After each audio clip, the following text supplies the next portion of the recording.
Эң биринчиден гусул канча түргө бөлүнөт. Гусулдун өкүмү бир канча түр өкүмү бар. Алымдарыбыз айтат 9 түр гусул бар дейт. 9 түр эмне бар экен? Гусул бар.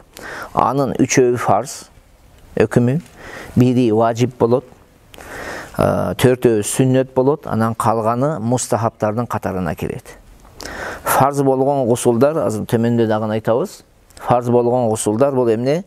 Жанагы жунуп болгон кезде, адамдан бел суу чыккан кезде милдет болот. Анан этеккир менен аялдардын этеккири токтогондо жана нифас токтогондо фарз болот. Түшүнүктүбү? Важип гусул же болсом кээ бир китептерде фарзи кифая гусул дейт. Ал кайсыл десе, жанагы өлүктү жуу.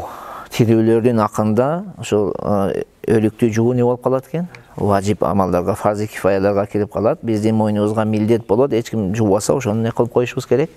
Жуушубуз керек таксырын.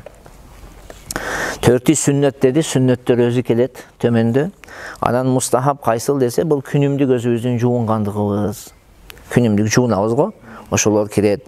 Же болбосо бир адам айталы жаш менен балагатка жетет, түшүркөө менен балагатка жетпейт, бирок эмне менен жетет? Жаш менен. Мисалга 12 жашында түшүркөбөдү, 13 жашында түшүркөбөдү.